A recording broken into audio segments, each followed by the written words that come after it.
ֆիքսեք, պատգամավորի աշխատավարձը պայմանականորեն 1 միլիոն դրամ է, թե ինքը 500,000 դրամը կստանա ամեն ամիս, այն մյուս 500,000 դրամը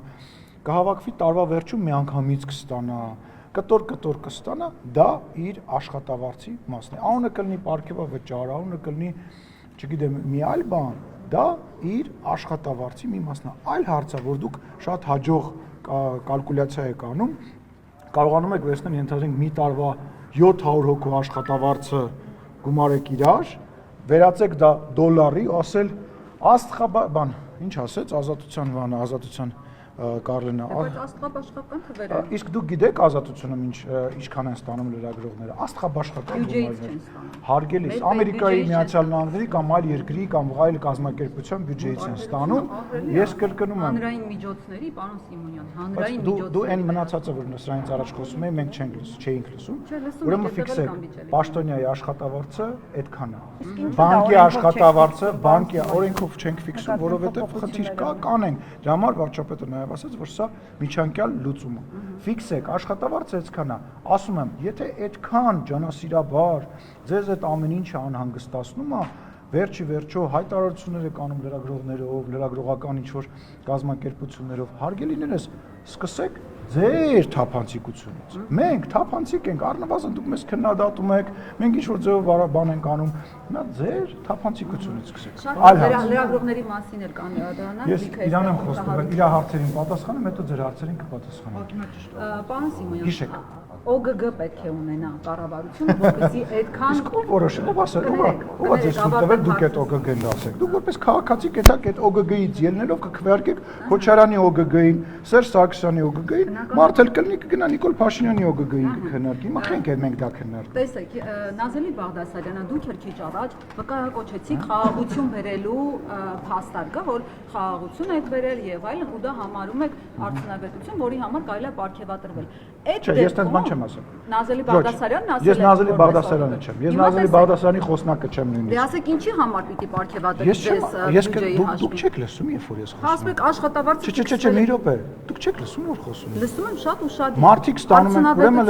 ուրեմն լսեք, աշխատավարձը 1 միլիոն դրամ է, թե ինքը 500-ը կստանա ամսվա սկզբին, մնացածը կհավաքվի կստանա տարվա վերջում, որի անունը կդնենք պարգևավճար, այդ մարդու աշխատավարձն է այդքան, որևիցե մեկ դա պարգևատրել բառից է կարճել, բայց ես ասում եմ, կրկնում եմ, դա ձևակերպումն է, դա այդ մարդու աշխատավարձն է, մինչև հենց նոր ձեր գործընկերոջը պատասխանեցի, մինչև օրենսդրորեն դա կձևակերպենք։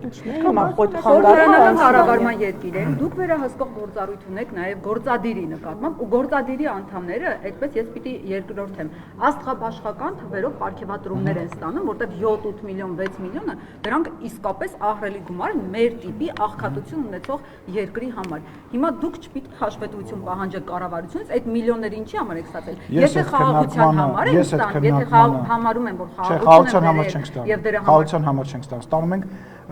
աշխատավարձ մեր արած աշխատանքի համար։ Դուք ասում եք խաղաղություն, ես ուրախ եմ, որ դուք որպես խաղաղությունը, որպես ամենալավ ձեռքբերում այնուամենայնիվ արձանագրում եք, դա ինձ ուրախացնում է։ Բայց դա մարդկանց աշխատավարձն է, ինչ է այդպես չի, մի վիճեք հետս։ Դա մարդկանց աշխատավարձ։ Եթե խաղաղության համար պարգևատրվում եք, ուրեմն կորուստների համար պիտի ձեր գրպանից վճարեք բյուջե։ Մենք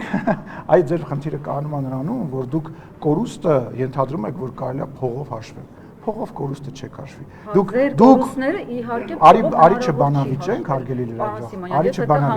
Արի չբանավիճենք, բայց պետք չի, դա լեզվամտածելակերպ է։ Այսինքն կորուստները մտածում ես պահում անեինք 44 օրյա պատերազմի համար, այս ինչ դրամաբան է, ինչ ես ասում։ Ինչ համար եք դուք պարգևատրվել։ Հարգելի, մենք չենք պարգևատրել, 4-րդ անգամ եմ ասում, հատուկ քո համար, բայց վերջին անգամ։ Նախարարներն էլ չեն պարգևատրվել, այդ միլիոնները ուղղակի sense միֆ են։ 4-րդ անգամ եմ ասում, հատուկ քո համար եւ մեր հեռուստադիտողների համար։ Նախարարների աշխատավարձն է։ Ուզում ես եւս մի քանի պաշտոնյայի անուն դուրս։ 4-րդ անգամ կրկնում եմ, դա այդ մարդկանց աշխատավարձն է։ Ուրեմն 5-րդ, ես 5 թիվը շատ եմ սիրում, 5-րդ անգամ դա այդ մարդկանց աշխատավարձն է, որի մի մասը անունը տենց է դրված, դա այդ մարդկանց աշխատավարձն է, որը տարվա վերջում հավաքվել է եւ տրվել է, ասեմ ավելին, էլի է տրվելու այլ համամասնությամբ գուցե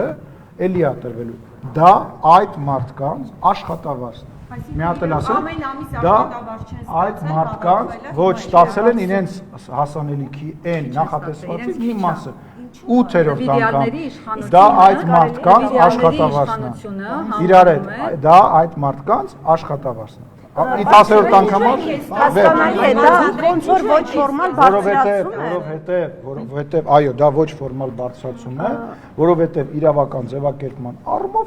դեռ լուծումը չեն գտել։ Իհարկե նման մենք քաղաքականության մեջ նորեկ չենք, հա։ Մենք գիտենք, հասկանում ենք, չէ, որ նման հարցադրումներ կարային լինեն, բացատրելու կարիք կարա լինել եւ նրա համար շատ ավելի հեշտ էր տեխնիկապես այնպես անել, ոնց որ խոսեցինք, հա, աշխատավարձի բանով անել, հա։ Դրույքաչափը Հա, ինչ որ ձևով է, բայց տեխնիկական պատճառներից ելնելով նաև վարչապետը ասաց, որ միջանկյալ լուծում է ընտրվել նման բան։ Եվ վերջին 10-րդ անգամ ասում ես թեման փակում ենք։ Դա այդ մարդկանց աշխատավարձ